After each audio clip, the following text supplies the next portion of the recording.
Hello mga kasisi kong Barbie, at ito nga pala yung kaganapan ko nung last week ng January. So sabi ko nga sa inyo, sobrang busy ko nun. So ito yung isa ko sa pinagkakabisihan ko. So gumawa nga pala ako ng loot bags dyan. Nagre-repack pala ako ng loot bags. So yung laman ng loot bags ng aking anak is may Skittles, gummies siya, gummies Skittles, Oreo cookies, nerds and eggs. Then may pa-sticker tayo dyan. And may patatuna, dinosaur. Tapos meron din tayong ballpen. Anyways, pala, pinalitan ko pala yung ballpen dyan nung mga couple days ago. Para ang ginawa ko is meron ako nilagay na color pencil. Then may dinosaur na pwedeng kulayan, ganun. So hindi ko na na-video yun, guys. So yan. So, tagi-isa niyan. So, bali 16 student. Tas may 5 siyang EA at meron siyang isang teacher. So, nagbigay din ako. Alam niyo ba guys, last year, hindi ako nakapagpaganyan kasi 2 days lang yung pasok ng preschool dito sa Canada. So, Tuesday and Thursday lang. So, bali pag kinder, full day na siya, Monday to Friday. Tapos yung oras ng pasok nila 8 to 2:45, something ganun. So napakahaba, samantalang sa Pilipinas sobrang iksi lang pag mga kinder and preschool. So ayun, nagpasobra pala ako dyan guys ng 3 peraso para sa iba niyang friends dito tsaka neighbors niya, ganyan. So alam niyo ba guys, na pagtanto ko or napag-isip ko, kasi nung hinatid na namin yan sa school, sabi nung teacher, wala pa daw nagpapaganyan na magulang. So first time daw nila ma-experience yan. Samantalang diba sa Pilipinas, talagang pag may mga birthday parties, mayroon pa ganyan, tas may pa Jollibee pa McDo. So too much daw yan. Pero sa akin, hindi naman. Syempre, it's part of our culture na yung iba nga kahit ipangutang mo pa yung ano ng anak mo, 'di ba? So, yun nga, gumana yung pagkabida-bida ko. Bida-bidang nanay ako. Kaya, ayun guys. So, yun nga, nagulat lang din ako. Pero, sobrang saya ko din kasi worth it naman lahat ng mga pinagod ko nung mga nakaraang araw. Kasi yung mga reaksyon ng bata, grabe nung buksan nila yung loot bags, guys. Sobrang saya nila. Sabi na, oh teacher, did you see this? I got the dinosaur. Oh, I have something like this. Ganyan, ganyan. So, talagang nakakatuwa.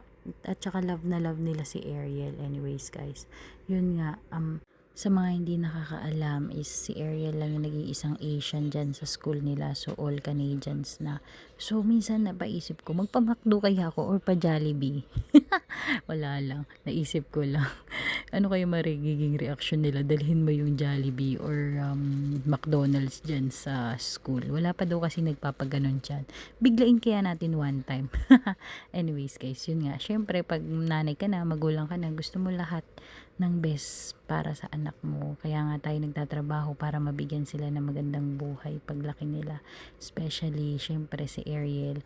So, sobrang blessed talaga. Napunta kami sa lugar na alam namin na hindi kami na racist or walang nagdi-discriminate sa amin. So, sobrang saya lang at thankful talaga kay Lord kasi binigyan niya ako ng mga ideas na ganito. Very creative daw yung gawa ko. Ganyan. Saan ko daw nabili yung mga loot bags na ganyan. Pero hindi ko na sinagot. Pati rin yung sa cupcakes ko kung saan ko daw nabili lalagyanan. Paano ko daw nagawa yung mga ganong cupcakes na flower shape, ganyan, ganyan. So, nga pala, yung birthday ni Ariel, may ka-birthday rin pala siya na classmate niya. So, kung nalaman ko yun ahead of time, baka gumawa na lang din ako ng isang rectangular na cake. Tapos, nakahati sa dalawa. Tapos, team is dinosaur din talaga. So, wala, hindi ko kasi nalaman. Kaya, ganun. Pero, yung nanay na yun, nagbigay ng popcorn. Tsaka, basta masarap din naman yung popcorn. Pero, buti na lang, nahuli kami ng bigay kasi baka mamaya sabihin sa akin, OA naman tong nanay na to. Napakadami naman binigay sa mga bata. So, ayun na guys. Wala lang, share ko lang. Kasi, iba talaga din yung nagagawa nung saya pag sa mga ganyan para sa mga bata. Nakakatuwa guys. Ayan o, ang dami niyan. May natira pa nga. Ganyan yung outcome niya. Tapos din sa EA, may ano na sa loob, cupcake, ayan. Tapos yung labels pala niya, sticker guys, is ginawa din ng asawa ko. So, shout out to you, Han. Thank you kasi sinusupport mo ko sa mga ganyang bagay.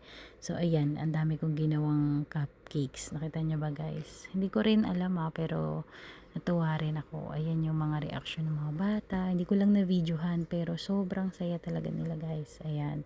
Kita niyo dyan. Diba? Picture sila. Hindi sila kompleto dyan eh. Anyways guys, bye! Pa-like and pa-share na rin guys. Okay, God bless!